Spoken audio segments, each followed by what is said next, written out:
Derek, what's the most challenging aspect of defending Rich Rodriguez's version of the spread offense?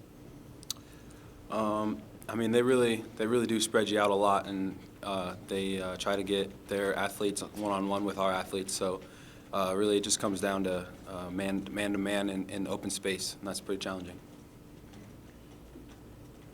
Derek, you're down 2 starting inside linebackers, and now it looks like you're down another one of those backups is down. How I realize you play defensive line, but how difficult is it for that defense to be down so many players at that critical position?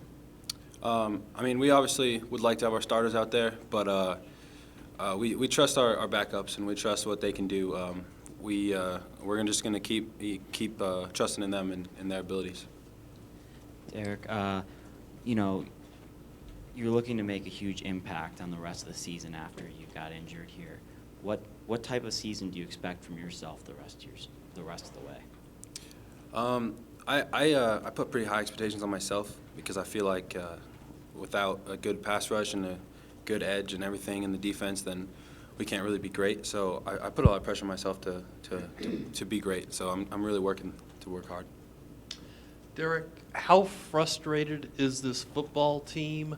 And this week, how, I guess, critical is it for you guys to get that win?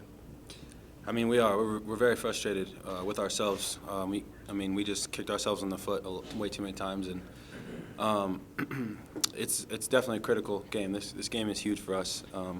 We all know that, and we're practicing like that, like we know that. Do you guys feel like you're able to get pressure without blitzing, or are you confident that you'll be able to do that against Arizona? I believe we can get pressure. I put a lot of that pressure on myself to get to the quarterback, but I mean, we as a unit, we do need to be better at that. Hey, Derek, what was your takeaway or the team's takeaway from that players-only meeting you guys had after the game? What'd you learn, and what do you guys take away from that?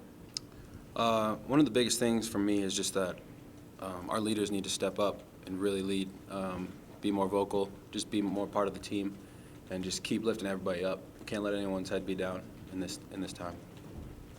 Arizona is one of the best rushing offenses in the league in the entire college football this season. Is there any emphasis on rush defense this weekend? Absolutely. I mean, every week we come in, we know as a defense we need to stop the run if we want to win. So that's always our first goal. So we're definitely focused on that. Derek, I posed the question to Cepho earlier. Players-only meeting that happened this weekend. Do you personally feel like it was constructive and that guys came out with a better understanding of what they need to do this week?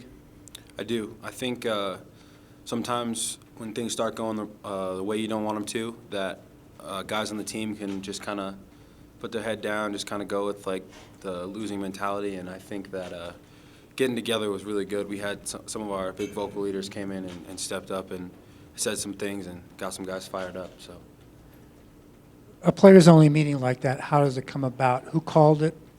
What was the scenario? How did this happen? After the game, everyone was pretty upset, and Philip Lindsay came in, and he was fired up, and he said, everyone, come in. We're having a meeting tomorrow. Everyone had to be there. So the meeting was Sunday? Yes, sir.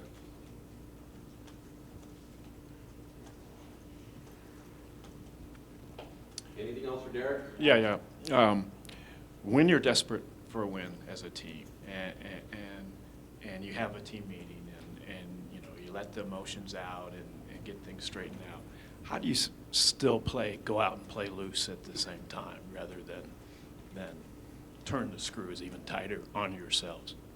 It's not about putting pressure on ourselves. It's about believing in ourselves, and that's more what the meeting was about. It wasn't to scare people like we have to do this or we're never going to be any good. It's more like you just believe in yourself, like we can do this. It was more of a positive type of deal.